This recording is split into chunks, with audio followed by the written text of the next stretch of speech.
Good morning बच्चों। कल जो है सो हम लोग टू तक जो है सो क्वेश्चन आंसर किए थे।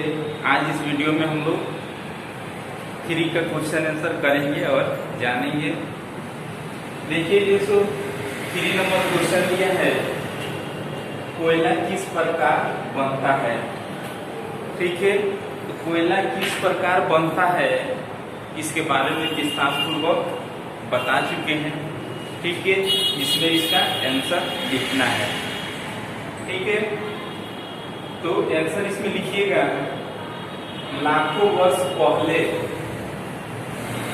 ठीक है, लाखों वर्ष पहले पृथ्वी के निम्न स्तरीय, क्या लिखिएगा, लाखों वर्ष पहले पृथ्वी के निम्न स्तरीय जलीय क्षेत्रों में घने वन थे। ठीक है, प्राकृतिक प्रक्रियाओं के उथल पुथल से ये वन जमीन में दब गए।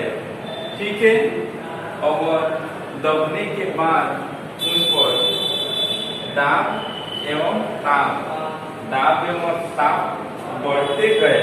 ठीक है, उसके बाद दाब और ताप बढ़ने के कारण पीठ में बदल गए। कोयला का ही रूप होता है पीठ। उसके बाद क्या चीज, उसके बाद लिग्नाइट, ये भी कोयला का ही रूप है, लिग्नाइट। और अंत में क्या हो गया, अंत में कोयला बन गया। ठीक है, इसका आंसर जो है सो आप लोग विस्तार पूर्वक लिखिए। ठीक है, इसको जो है सो पहले ही विस्तार पूर्वक बता चुके हैं और इसको समझा दे रहे हैं। देखिए जो सो हजारों वर्ष पहले हमारे पृथ्वी पर जो है बहुत घने जंगल था। ठीक है, कुछ ऐसे अचानक प्राकृतिक ऐसे घटना हुए हमारे पृथ्वी पर। ठीक है, कोई पिंड जो है हमारे पृथ्वी से टकराया, उसके बाद हमारा पृथ्वी जो है बहुत सारा क्षतिग्रस्त हो गया। एकदम यहाँ पे पृथ्वी पर हमारा क्या हो गया, बिल्कुल तबाही मच गया।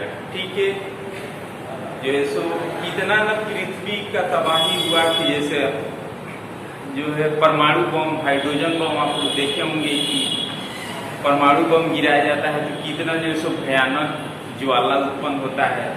उससे भी जो है सो कई हजार गुना जो है सो कई हजार गुना उससे भी हमारे पृथ्वी का क्षति हो गया उस पिंड को टकराने से। और जो है सो क्या हो गया, जितने पेड़ पौधे थे वो क्या हो गए, जमीन में धंस गए, जमीन के अंदरूनी में चले गए। ठीक है, जितने जीव जंतु भी हैं वे भी क्या हो गए, जमीन के अंदर चले गए। और जो है सो जमीन के अंदर दबने के कारण, ठीक है, जमीन के अंदर कई वर्षों तक दबे रहने के कारण ताप और दाब जो है सो बढ़ता गया। उसके बाद जो है सो वे जितने भी वृक्ष पेड़ पौधे थे वो क्या चीज में बदल गए, तो पहले पीठ में बदल गए। ठीक है, कोयला का ही रूप है। उसके बाद जो है सो लिग्नाइट, ये भी कोयला का ही रूप है। उसके बाद अंत में जो है सो क्या बन गया, पृथ्वी के अंदर कोयला बन गया। ठीक है, तो आप लोग इसको विस्तार पूर्वक लिखिए। उसके बाद हम लोग नेक्स्ट जो है सो क्वेश्चन के आंसर करने का प्रयास करते हैं। देखिए बच्चों, इसमें हम लोग चौथा नंबर जो है सो क्वेश्चन के आंसर करने का प्रयास करेंगे। देखिए चौथा नंबर क्वेश्चन दिया है, जीवाश्म ईंधन समाप्त होने वाले प्राकृतिक संसाधन क्यों है। जो जीवाश्म ईंधन के अंतर्गत आते हैं, कोयला हो गया, पेट्रोल हो गया। ठीक है, ये सब जो है सो प्राकृतिक ईंधन है। ये सब कुछ वर्षों के बाद ये सब क्या हो जाएंगे, जो है हमारे जमीन के अंदर से सब समाप्त हो जाएंगे। ठीक है, तो इसका हम लोग आंसर इसमें लिखेंगे। आंसर लिखिएगा आप लोग, जीवाश्म ईंधनों के बनने में लाखों लाख वर्ष लग जाते हैं। जो जीवाश्म ईंधन जो बना है हमारे पृथ्वी के अंदर कई वर्षों तक दबे रहने के कारण जो है सो बना है। ठीक है, यदि एक बार ये समाप्त हो गए तो पुनः मिल पाएंगे, ये मिल पाएंगे या नहीं। ठीक है, कहना कठिन है, पुनः जो है मिल पाएगा, ये पुनः बिल्कुल नहीं मिल पाएगा। ठीक है, बिल्कुल समाप्त हो जाएगा। इस प्रकार जीवाश्म ईंधन जैसे कोयला और पेट्रोल समाप्त हो जाने वाले प्राकृतिक संसाधन है।